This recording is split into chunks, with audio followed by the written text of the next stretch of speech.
Hello mga mamis, for today's video, bali cake art na naman tong gagawin ko. So, couples cake to siya, portrait cake. Whipping cream nga pala yung ginagamit ko, or ang ginamit ko dito sa cake na to. Kasi may nagtanong sa akin kung buttercream daw ba yung ginamit ko na pang paint.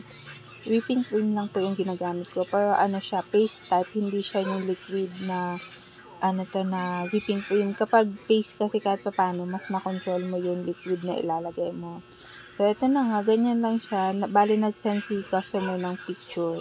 Tapos, yun lang yung ginaya ko. Pero vector lang siya. I mean, yung wala siyang face details. Kapag may face details, kasi medyo mas matagal and medyo nag-a-add ako ng charge kapag sa may face details. Tapos, syempre, since hindi naman tayo professional na, na artist na nagdo-drawing talaga, kaya may disclaimer tayo kay customer na cannot guarantee na carbon copy talaga yung magiging kakalabasan. Syempre, handmade dyan siya. Medyo mahirap talaga siyang gayahin. Tapos, ayan na nga. Una ko nilagay dito yung background mismo bago yung dalawang tao. Ito nga pala, sa part na yan ng background, medyo natagalan ako gawin dyan yung sa likod na kala mo kalbo siya na bundok. Hindi ko kasi ganun makuha kaagad yung kulay na gusto ko na base doon sa niya. Kaya medyo napakapal yung gawa ko dyan. Basta medyo matagal-tagal. Tapos, ayun na nga. Buti na lang yung kulay ng damit nito is madali lang. Kulay white at saka kulay gray lang. Kaya lang, hindi ko gaano mapakinis to kasi yung spray paper na gamit ko na malambot, hindi ko makita yung dating ginagamit ko na maganda siya pang pakinis na itapon ko na naman yata. So, panibago yun na naman yung ginamit ko. Kaya yan, makapansin nyo, ginagamitan ko siya ng spatula. Tapos yan, bago lang yan siya. Tapos, hindi maganda yung pagkakakat ko. Kaya yan, hindi siya ganun ka-smooth yung surface niya kung mapapansin niyo. Sa bagay, ayos din lang kay painting naman siya. Ganun, hindi naman talaga smooth, diba? Tapos, ayan na, nilagyan ko na siya ng ng mga outline para sa shadow, or yung shadow niya, ganyan darker portion sa part ng kilikili niya. Ito nga pala, ginawa ko to ng gabi. I think 9 to 9 p.m. ako nag-start.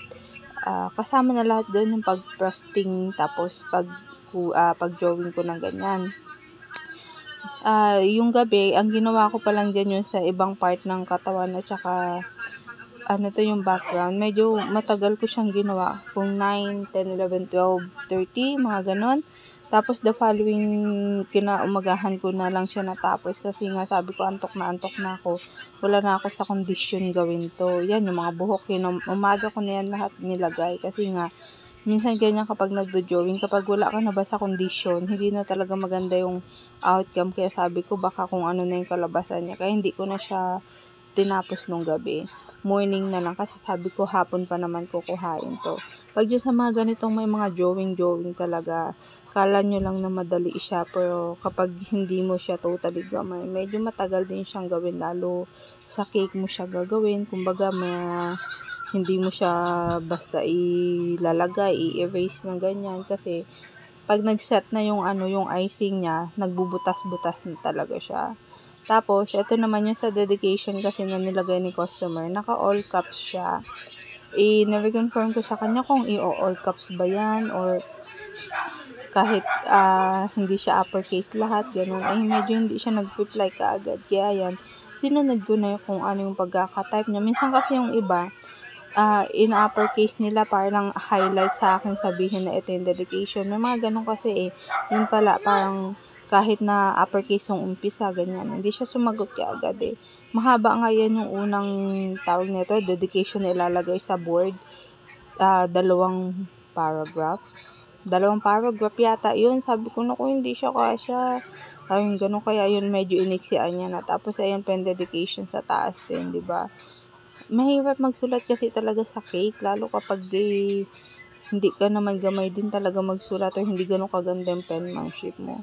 At yun ang kanyang pinaka-final outcome. So, no face details siya. So far, natuwa naman si customer. Tapos, nakaabot siya ng maayos sa kanyang destination so far. So, yun lang. Salamat sa inyo. Paalam.